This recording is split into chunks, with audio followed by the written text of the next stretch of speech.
Hello and welcome to Wilson Center Now, a production of the Woodrow Wilson International Center for Scholars. I'm John Molesky. My guest today is Anya Prusa. Anya is a Slater Family Fellow and a Senior Associate with the Wilson Center's Brazil Institute. She joins us today because she's also one of the organizers of a major multi-week event taking place at the center related to the United Nations 16 Days of Activism against Gender-Based Violence. Anya, welcome. Thank you for joining us. Thanks for having me, John. So let's begin with just if you could tell the audience about the UN initiative and what it's all about. Yes. So this is actually the longest running international campaign against violence against women. It started in 1991, so almost 3 decades. And it's co-led by the United Nations and the Center for Women's Global Leadership. And jointly they coordinate this international 16 days of activism. And it begins on November 25th, which is the International Day for the Elimination of Violence against Women. And it ends on December 10th, which is the International Human Rights Day. So both obviously have special significance when it comes to women and women's rights. And it's really just incredible that for 16 days, the world comes together to tackle this really serious and prevalent problem. And just for logistical purposes, I should let our viewers know that we're recording right in the middle of that timeline that Anya just described. And if you come to wilsoncenter.org, you will be able to find a link to programming, individual programs, but also collected on one page. And that will be there, but not just now, but for the foreseeable future. Yes, as I untangle my tongue. And now let's dive into the subject matter. The numbers are startling. According to the UN, approximately 35% of women around the world experienced physical or sexual abuse. And the other kicker on this dire number is that these things get worse during either natural disasters or pandemics or things that we are, of course, currently experiencing. So can you depict the portrait of what's happening in the world? Yes, John. So even before the COVID-19 pandemic began, what the UN and the World Health Organization have found is that about 240 million women had experienced either physical or sexual violence in the last 12 months, right? So in 1 year, 240 million women.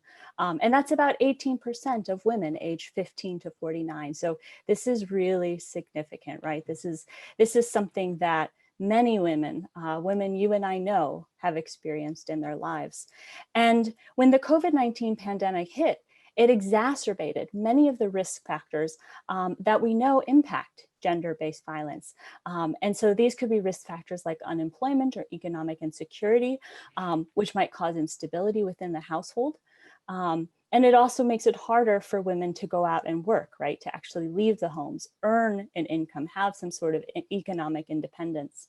And we also know that women, so one of the most common forms of gender-based violence is, of course, intimate partner violence. And so if a woman or girls are stuck at home with their abuser during shelter-in-place orders, that is incredibly dangerous for the woman, right? To be cooped up, to not have the normal avenues where she might actually go out and have, time separate from her abuser, or even have the normal avenues where she might receive help through health services, through social services, for children being able to go into schools to get out of an abusive household. This is also incredibly important. Teachers are often the ones who will notice if a child is being abused.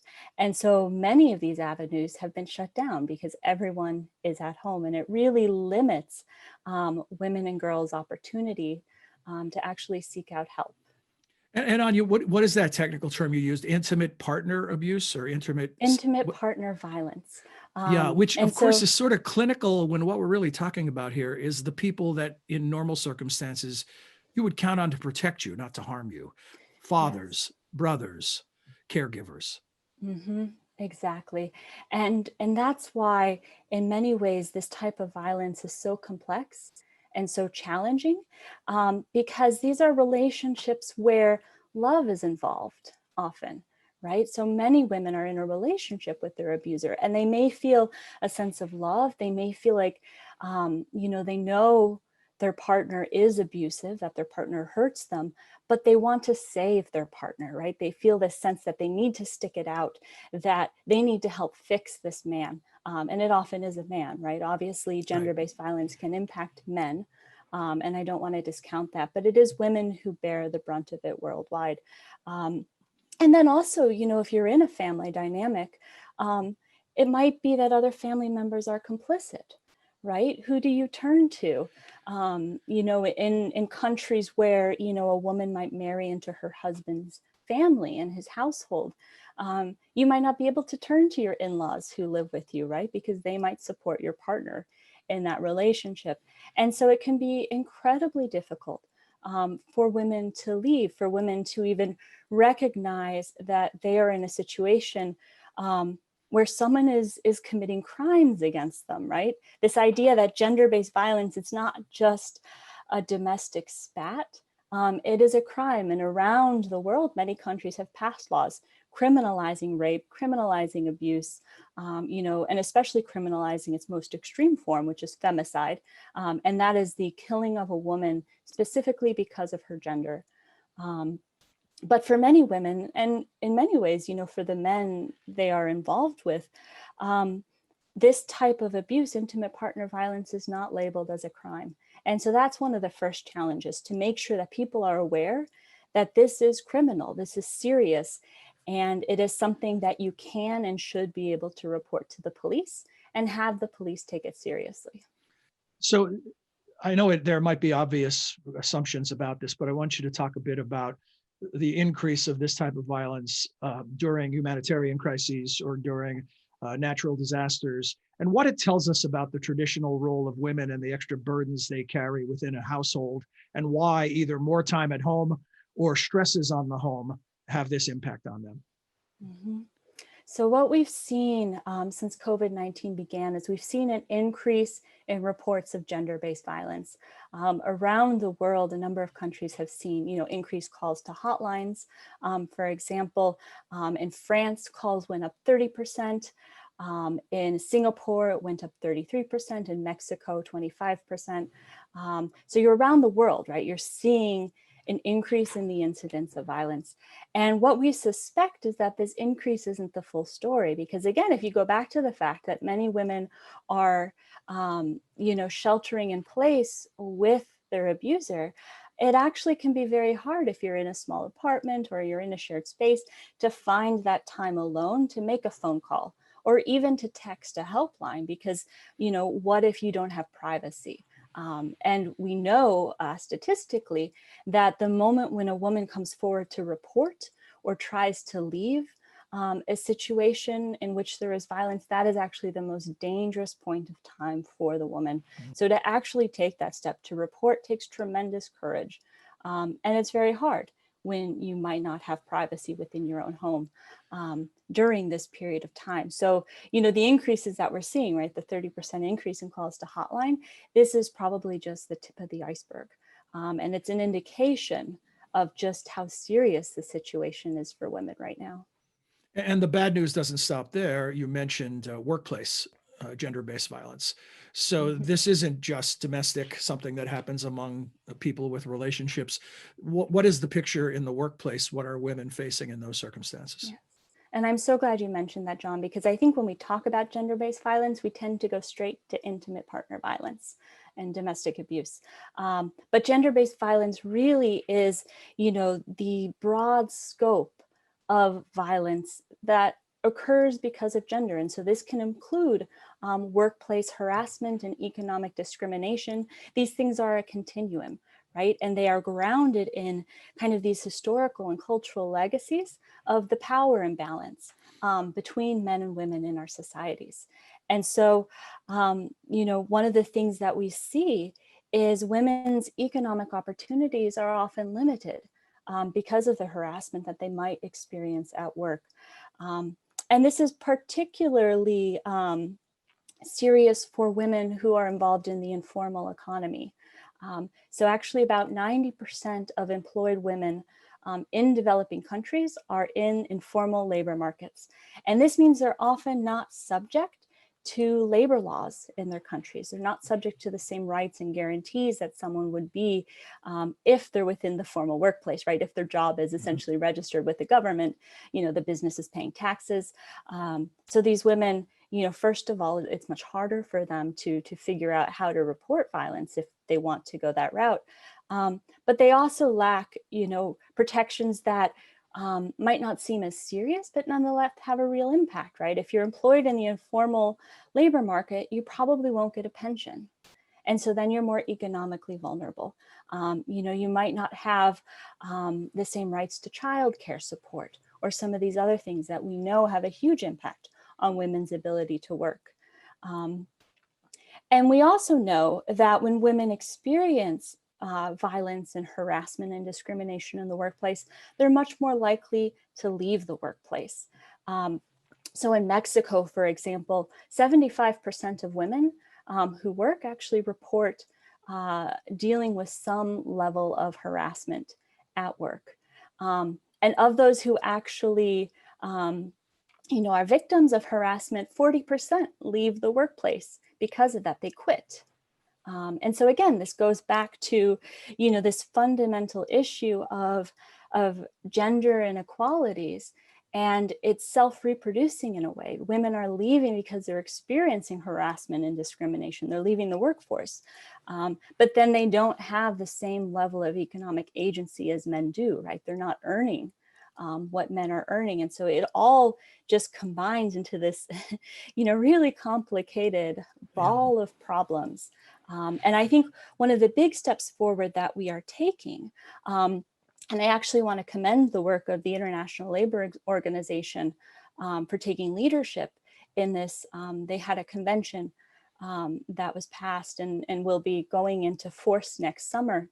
That looks at, eliminating gender-based violence within the workplace. And I think for the first time, we're starting to realize that women's rights and labor rights and gender-based violence, they're all facets of a problem that needs to be dealt with together. They're not separate things. We need to look at them holistically. Anya, I know it's happening in real time, so it may be difficult to measure, but do we have any sense of how much slippage there has been as a result of the pandemic? My guess is we've been making at least incremental progress in some countries, but now in many ways, whether it's the economy or whether it's gender-based violence, I think a lot of the assumption is that we're slipping backwards a bit. Yes, we are seeing women leave the workforce in greater numbers than men. Women's jobs have been disproportionately impacted, right? If you're looking at the service industry, for example, which is often heavily women. If you're looking at, domestic caregivers, domestic workers who, maybe cleaning other people's homes. These are jobs that require, physical presence and interactions. And that becomes more complicated when there's a global pandemic. So, women are having to make trade-offs between their health and their income. And then, of course, the fact that, many schools have turned remote, again, disproportionately affects women who are leaving the workforce to care for children. You've described a number of areas where improvement can be made, whether it's in equality in the workplace, whether that relates to pay or to status or all the various ways that we measure that.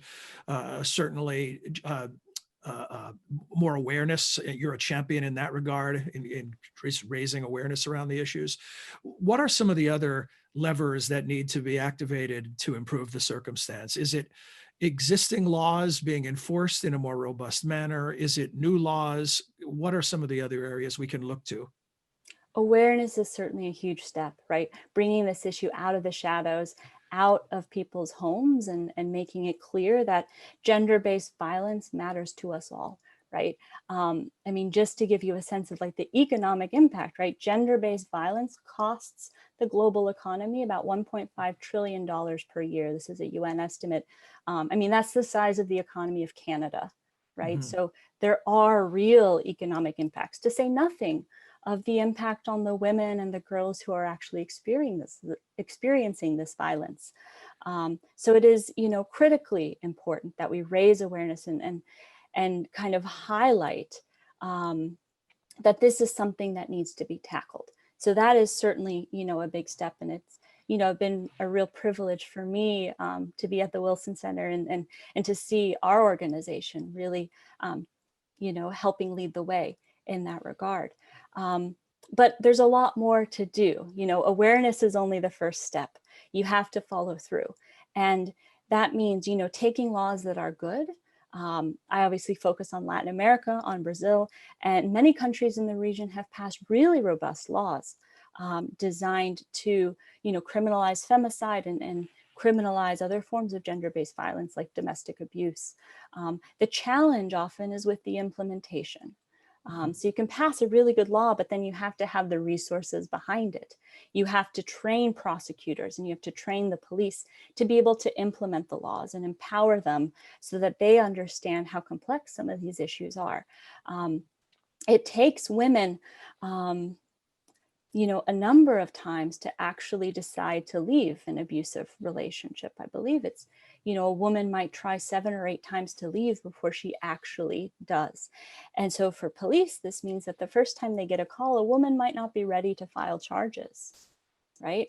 And so it's important that the police understand that this might just be the first step and that she might call back again and say, I need help, but not yet be ready to file charges or ready to leave. And I think, training police to understand that this is a process and that they still need to take it seriously, even if she's not willing or able to file charges in that moment, that's important.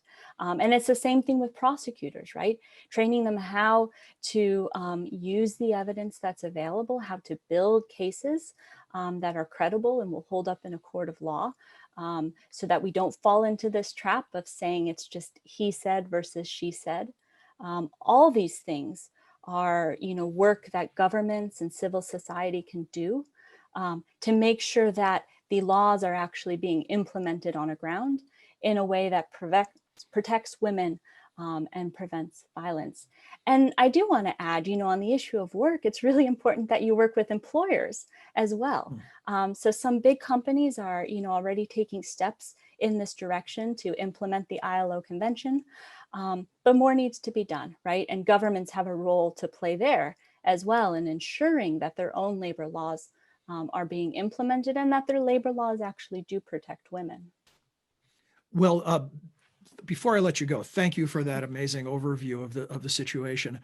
But could you talk about some of the highlights of the programming that's taking place during these 16 days? My pleasure. So we have a series of events as well as a series of blog posts, articles, and infographics.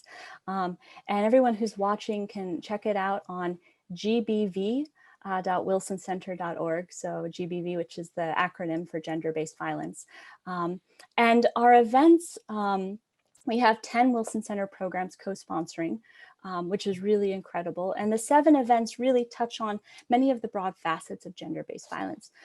So we had one event on November 30th that looked at the questions of women and work and some of these challenges. And I think, what was fascinating is that our speakers delved into some of the broader issues as well, right? The idea that in order to get to work, women might have to take public transportation and face harassment on crowded buses and trains, right? So these are just really complicated issues. And I think, that event did an excellent job of untangling some of it. We had an excellent event that looked at the Sea Women of Iceland with actual fisherwomen from Alaska and Iceland, and so I think, again, this just highlights, the broad scope of gender-based violence. So today is Thursday, tomorrow, Friday, December 4th, we have an event on humanitarian and conflict settings and how those tend to exacerbate gender-based violence.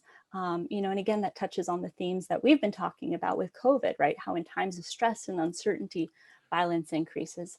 And then next week, we have an event with Christina Lamb, who's an award-winning journalist and author on war, women, and how sexual violence is used as a weapon of war. So these are just, a couple highlights from this series. I would encourage everyone to check it out at gbv.wilsoncenter.org. Absolutely. And earlier you mentioned that you feel privileged to work on these issues. Well, we are very proud and pleased to have you on the beat, because you're doing a great job, and it makes all of us at the Wilson Center proud. Thank you, Anya, for your ongoing work and for sharing your time with us today. Thank you, John. And thanks for having me to talk about this. It really is so important, and it's a real honor Absolutely. to be able to share our work. These are issues that affect people's lives on a daily basis. Nothing theoretical here. Thanks very much. And as Anya said, please check out the programming at gbv.wilsoncenter.org. And then also come back for another episode of Wilson Center Now in the future. We hope you enjoyed this one and that you will do so. Until then, for all of us at the center, I'm John Molesky. Thanks for being here.